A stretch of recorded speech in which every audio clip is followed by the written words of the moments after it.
안녕하세요. 이상적이고 명쾌한 해답을 드리는 리차드 명과 함께하는 머니톡스. 오늘 그 5번째 시간을 맞아서 지난 시간에 이어서 재정보조 신청과 입학 사정의 연관성에 관해서 좀 더 심층 있게 논해보도록 하겠습니다.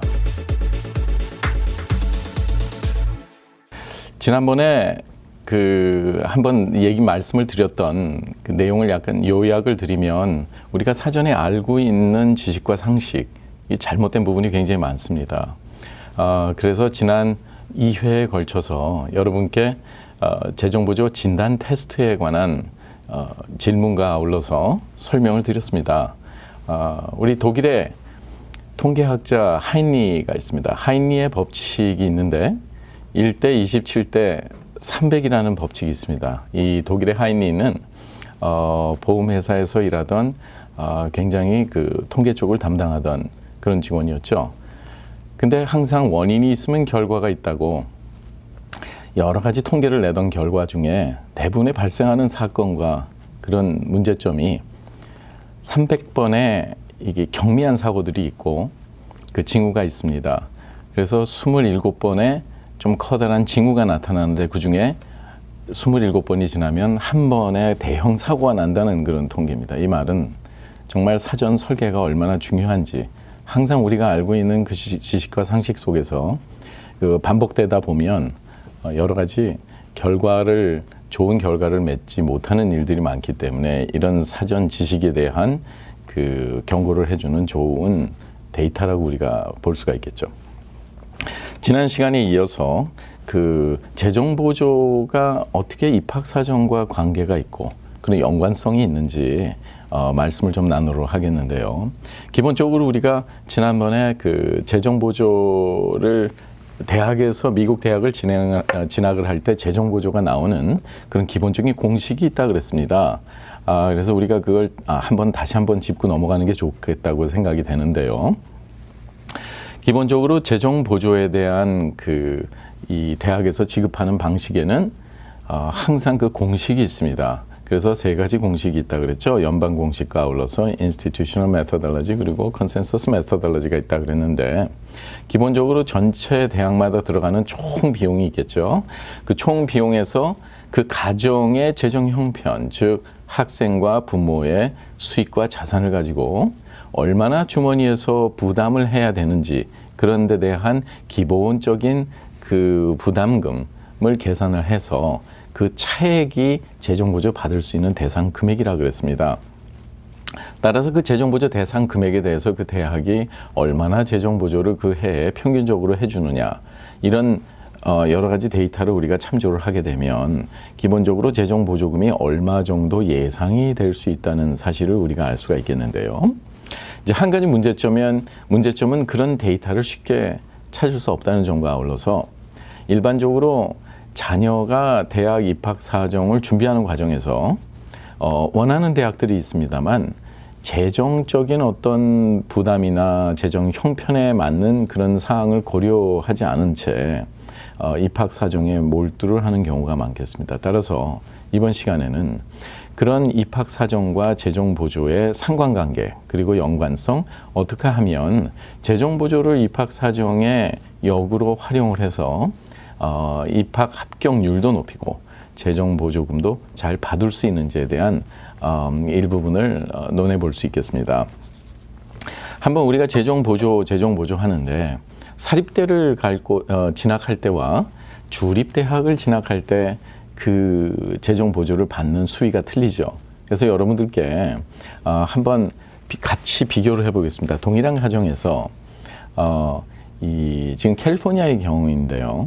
그 USC, University of Southern California, 우리가 사립대학으로 굉장히 유명하죠. 스탠포드 그 다음으로도 굉장히 잘 알려져 있는 대학입니다.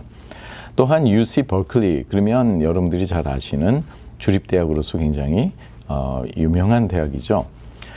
그래서 이 학생이 2군데 다 합격을 했는데 거기서 받은 재정 보조금을 우리가 한번 보면 University of Southern California에서는 총 들어가는 비용이 72,623불이 들어가고 있습니다. 여러분들께서 화면에 보시듯이 그 estimate cost of attendance라고 그랬는데 72,623불 중에서 그 이 총 비용에 대한 재정보조 대상 금액이 거의 대부분인 관계로 이 학생은 무상보조금, 즉 Gifted Aid라고 합니다. Gifted Aid라는 거는 정말 다시 갚지 않아도 되는 그런 부분으로 65,123달러를 지불을 받고 지원을 받고 나머지 부분은 융자금으로 예를 들어서 지원을 받을 수가 있겠습니다.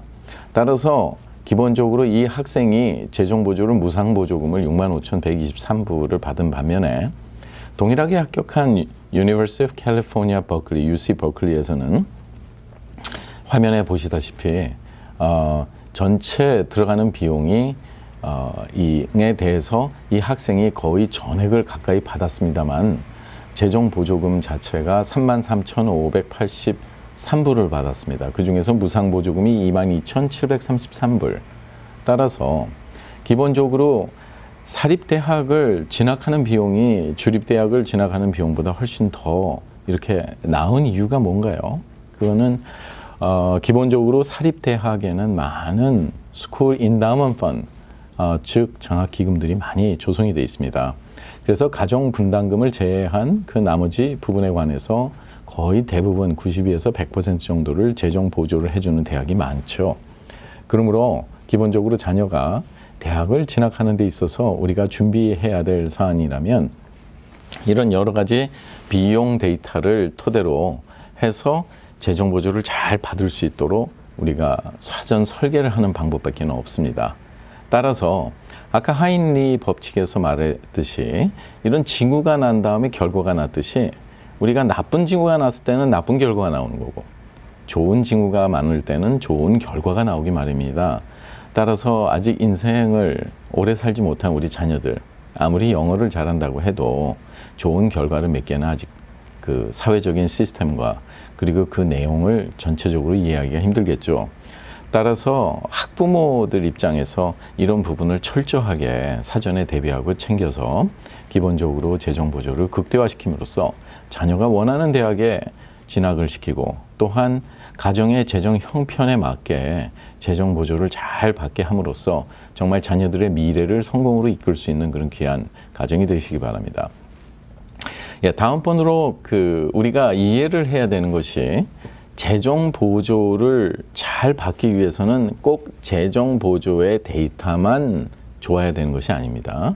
기본적으로 학교에서 그 학생을 선호하는 학생, 즉 preferred student으로 만약 여기게 되면 그 학생에게는 부모의 수익과 재정에 상관이 없이 많은 장학금을 지불할 수도 있고요.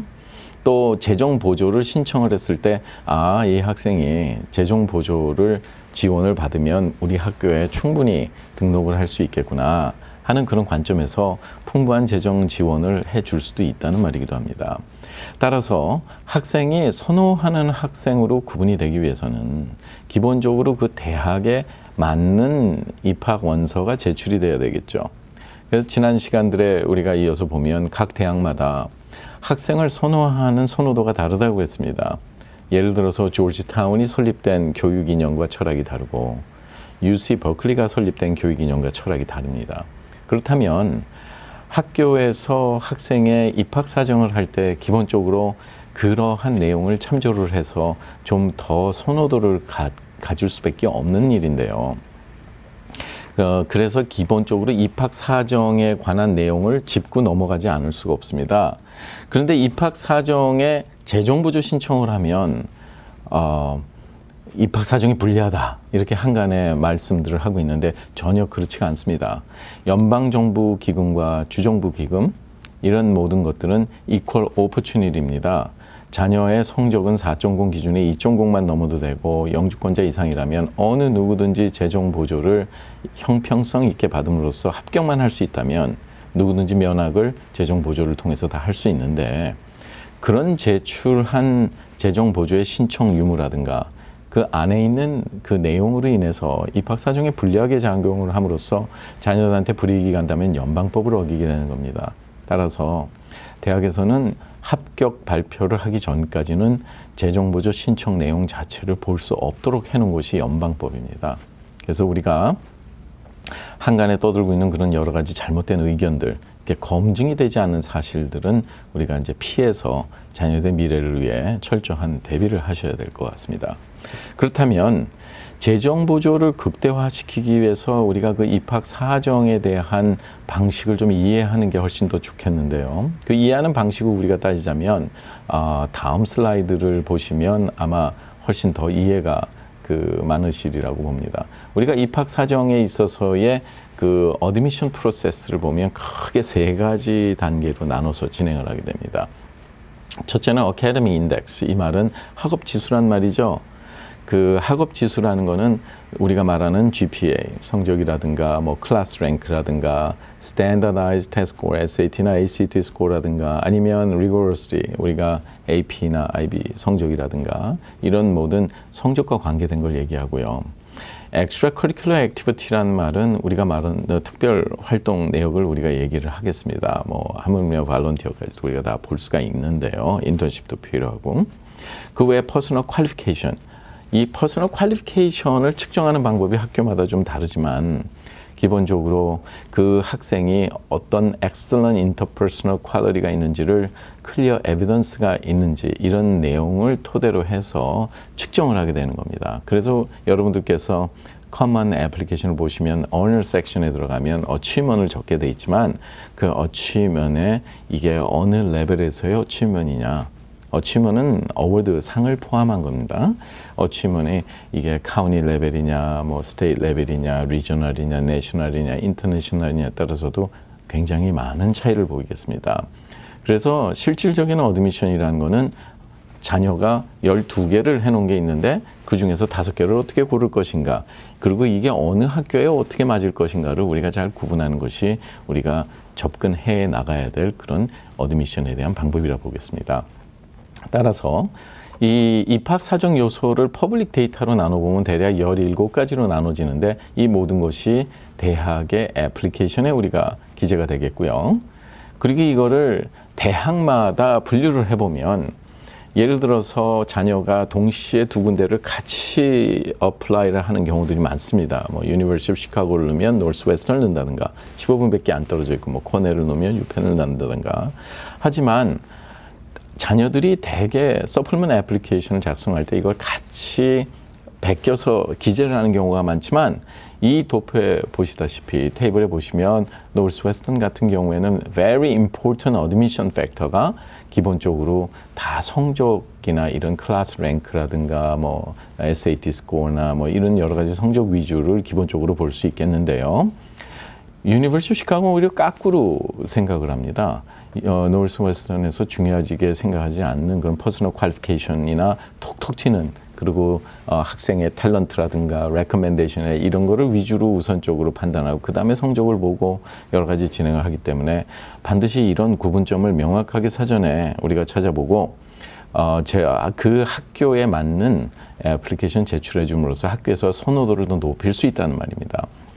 그렇다면 재정 보조에 있어서 기본적으로 우리가 앞으로 다시 얘기를 해봐야 되는 거는 사고방식의 전환이 있어야 된다는 거죠. 재정 보조를 잘 받기 위해서는 첫째 학교에서 선호하는 학생이 돼야 되고 또 수익과 자산에 대한 그런 설계가 철저하게 재정 보조를 잘 받을 수 있도록 설계가 돼야 된다는 말이기 때문에 기본적으로 주립대학과 사립대학의 선택 그 대학 선택 문제에 있어서도 재정 보조를 얼마나 잘해주는 대학만을 골라서 우리가 재정 보조 진행을 할 수 있고 입학 사정을 하느냐에 따라서 달렸겠죠.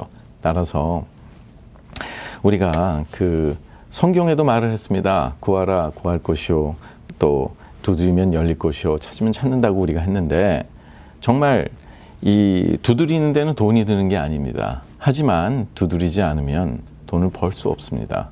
그래서 이제 이 정부화 시대를 맞춰서 여러분의 가정에도 자녀들의 미래를 위해서 이제 학부모들이 해야 될 사전 설계가 굉장히 중요하고요. 그런 정보를 찾는 것이 굉장히 중요하다는 사실을 아셔야 되고 이런 모든 것들이 하루아침에 일어나지는 것이 아니기 때문에 자녀가 고등학교에 진학을 하게 되면 여러분들께서 이런 사항들을 하나하나 점검을 해서 우리가 소크라테스가 했죠. Know yourself. 중요한 거는 자녀가 어디에 재능이 있고 탤런트가 있고 어떤 곳이 훨씬 더 자녀가 이 진학을 하는 데 있어서 도움이 될 수 있는지를 철저하게 파악하셔서 항상 자녀들을 위한 그런 설계 방안이 돼야 될 것으로 믿습니다.